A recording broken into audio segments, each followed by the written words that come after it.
This is Ryan Watches a Movie, where we get our friend Ryan to watch a movie and tell us what he thought. Going balls out in the lumberyard, watching the grunion crawl magi. Little kids got naked and had lots of sex. Don't even waste your time. Hello everyone and welcome to Ryan Watches a Movie. This is episode 31. My name is Adam. Today I'm joined by Kevin. How are you, Kevin? Alright. Alright. Doing alright. Ryan, how are you? I'm doing alright. Okay. Alright. What movie did we have you watch this week, Ryan? The Bachelorette. That's right. The Bachelorette. In honor of The Bachelorette. As most of you movie lovers may know, this is the dumping ground for summer that we're currently in the midst of. Yeah, I mean, all the summer big movies are over, and now we're just kind of working with the dregs here. And I was looking at the list, and I couldn't think of anything, and I was like, okay, what are we going to pick here? And then I saw that Bachelorette was coming out on Friday. It's currently available on demand, so I was like, I'll just have them watch that. See how it goes. No way, dude. Judge Dredd comes out in a couple weeks. That's a huge blockbuster. Oh, that's gonna be real big. Real big. Are we doing a future review of Dredd? Because I want no part of it. Yeah, neither do I. I'll probably go see it, but I doubt we'll do a feature review on it. So let's read off the synopsis here for Bachelorette. 3 friends are asked to be bridesmaids at a wedding of a woman they used to ridicule back in high school. This is written and directed by Leslie Headland, and it stars Kirsten Dunst, Isla Fisher, and Lizzie Kaplan, I believe. There's a bunch of other people in this as well, like Horatio Sands is in it, James Marsden, Adam Scott. And my favorite, Hayes MacArthur. Hayes MacArthur, yeah. Hayes MacArthur. Yep. Ridiculous. We have a trailer here, so let's give that a listen before we get your thoughts, Ryan. This is Bachelorette. You don't even know my day right now. I was having lunch with Becky. So, I have some news. Dale asked me to marry him. That's insane. You know we're all gonna have to be in this wedding now. Silver lining. We're gonna get to throw a bachelorette party. We're gonna get to dress up and be cool. It's gonna be just like prom. We are having ice cream in our suite after the rehearsal dinner. And then we're gonna party, right? Like. Oh, yeah, it's just that I'm not a big partier anymore. I'm so glad you're here. You two know each other from high school. Since I was your age. All right, I'm gonna go sit down. Becky and Dale. Look at these people. It's like a Jane Austen novel on crack. Yo, Becky! For what? You getting married? Magic. Katie and Jenna seem a little... Okay, I think that's enough of that. Before we get your opinion, Ryan, I just want to point out, in that trailer, that song that's being played, I've heard in like 50 other trailers. Have you guys noticed that? That dun, dun, dun, dun, dun, dun, that song? Yeah. It's in so many movies. I don't understand why they keep using that same song. But then again... like a generic tune. It's a hit maker. That's why.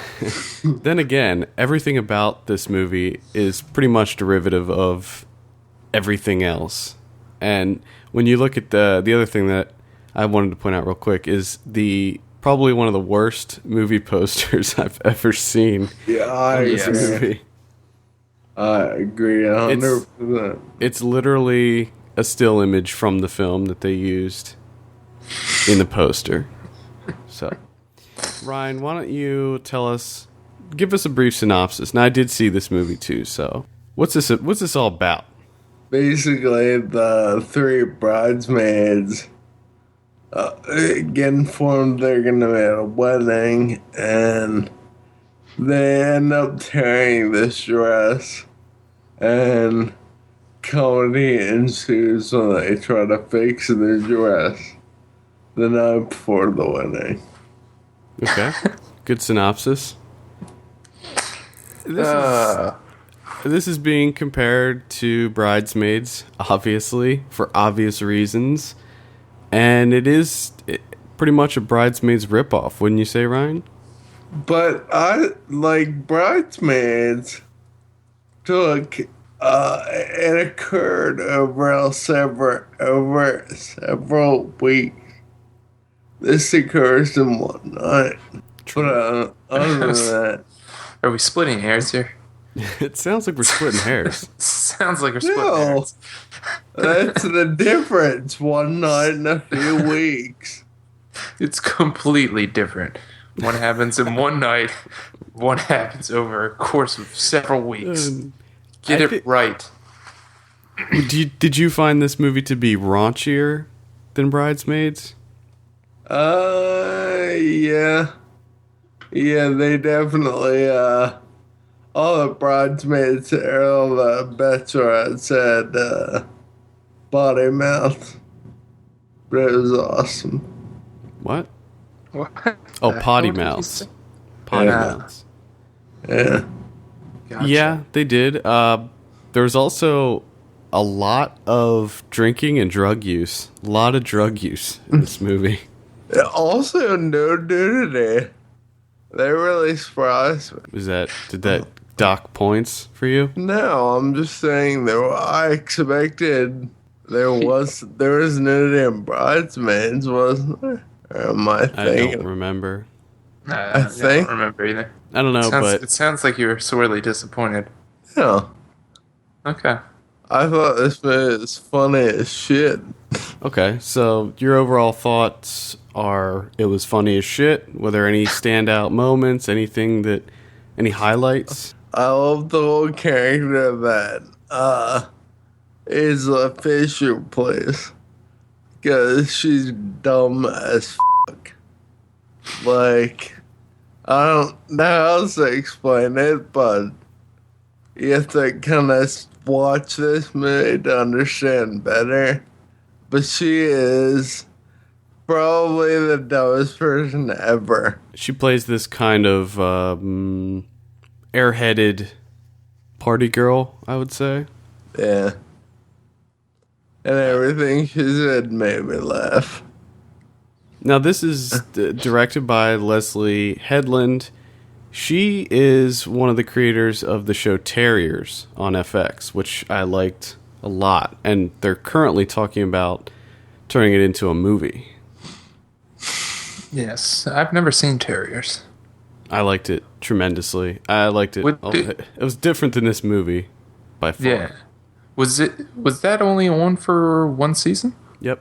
This was one season. And they killed it. Yeah, that's one that a lot of people were upset about. Yeah, I remember that. A lot of people are not too happy. This Bachelorette film is actually produced by Will Ferrell and Adam McKay. I did not know that. Yeah. And it's a lot like Bridesmaids meets like The Hangover, maybe.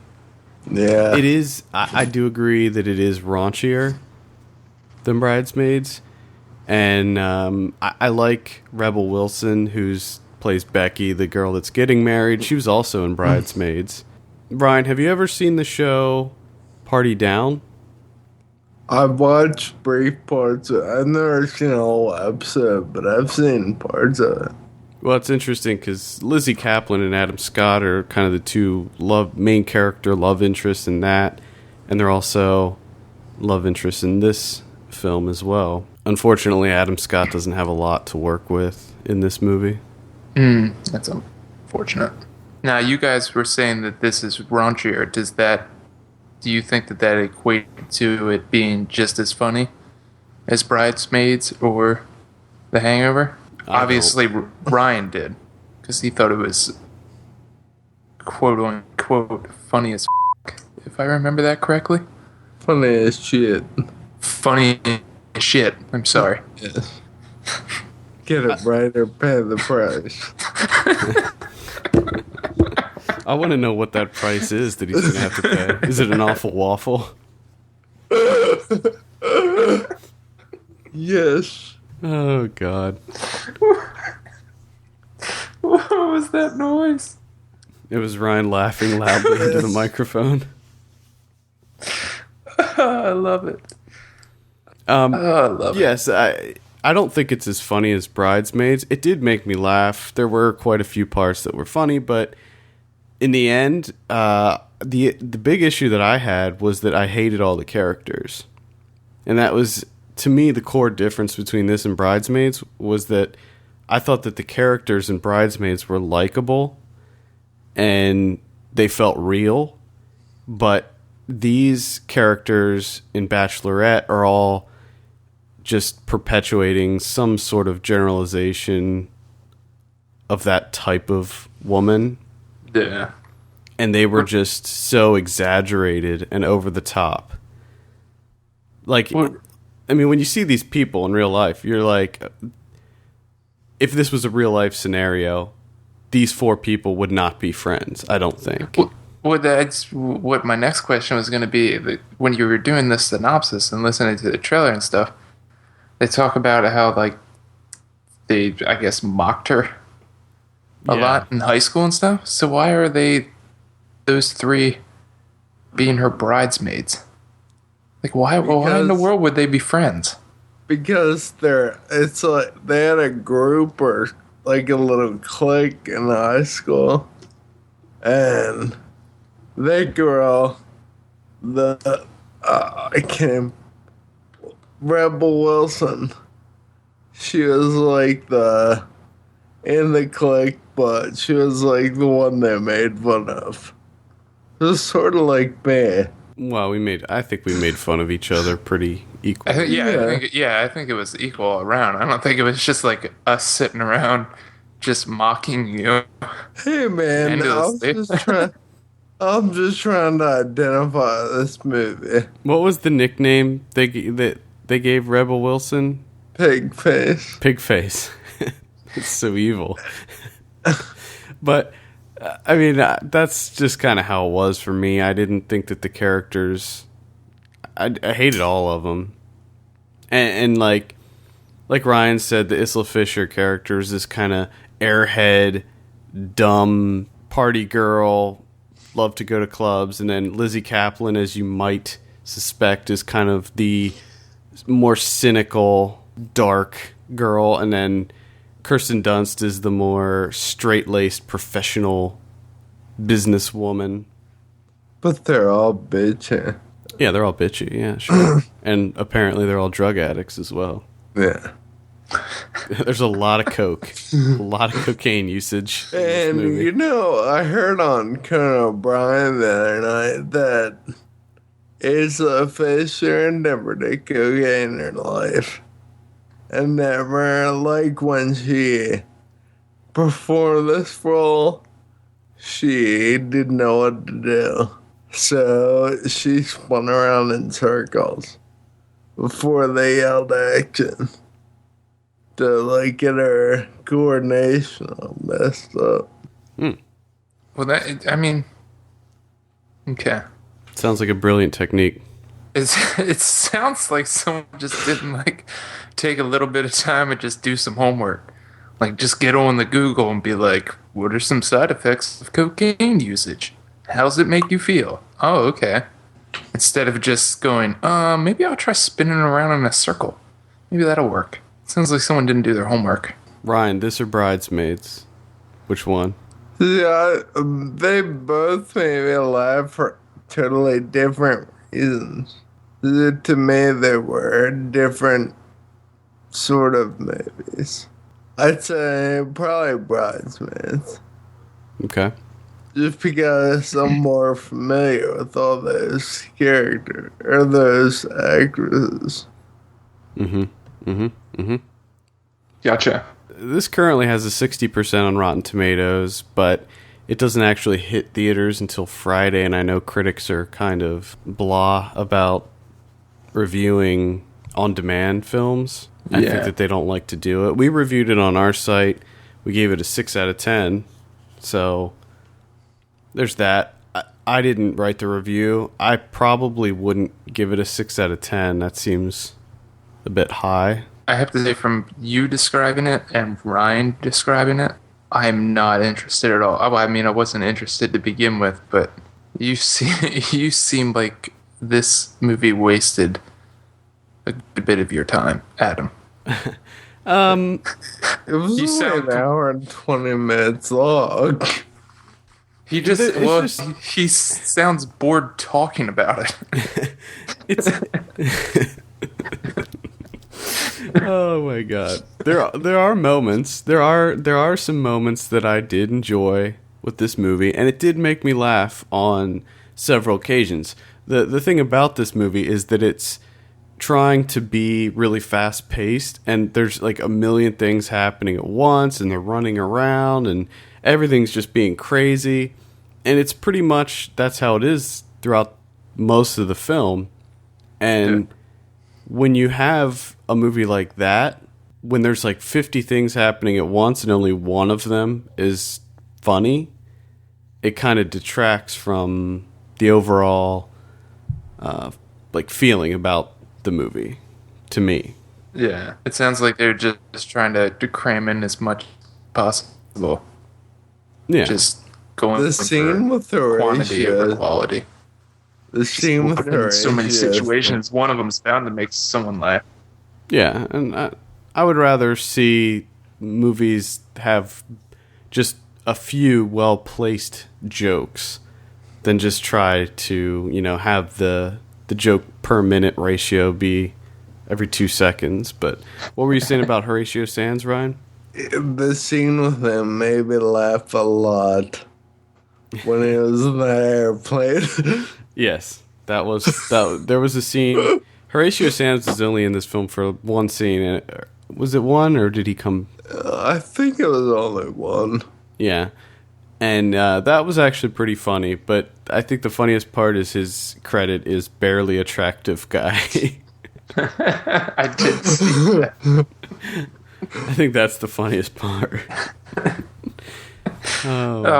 Poor Horatio Sands. So I'd say it's a pass, but Ryan, you liked it, so I don't know. Maybe it's worth. It's currently playing on demand. It's $9.99. Steep. Yeah, it's steep. It'll probably drop once it comes out in theaters on Friday, I would imagine. All right, Ryan, any final thoughts before we give you your drum roll? No.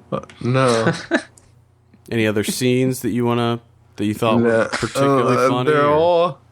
They're all running through my head right now. I don't know. I just thought this movie, I didn't stop laughing very often.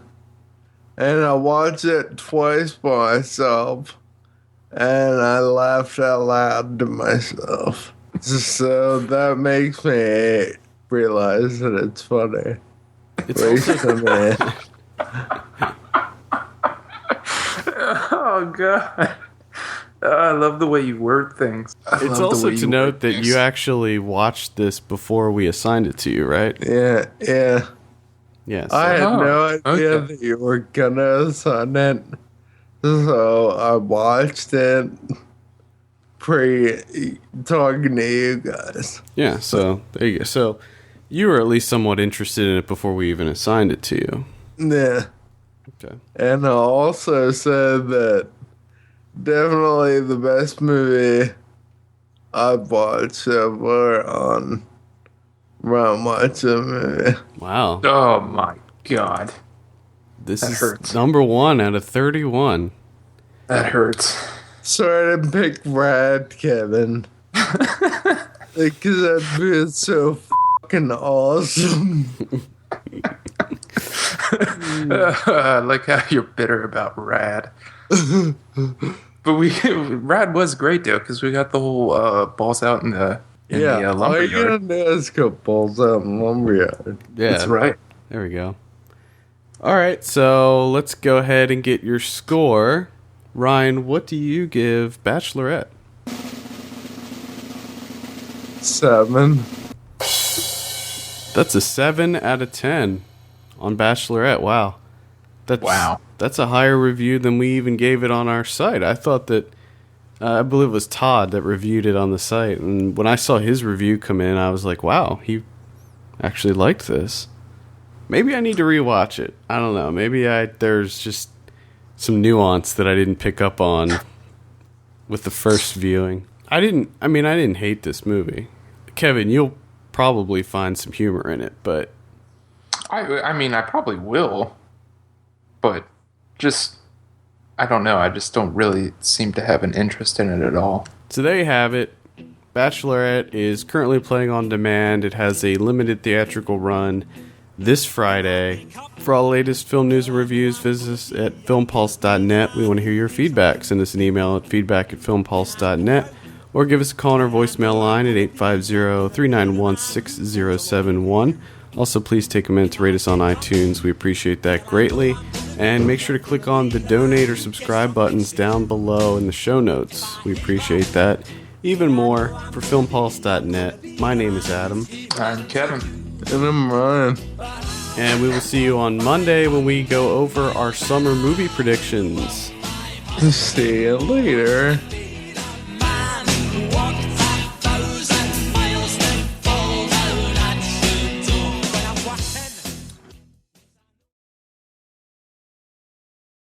Master and Commander.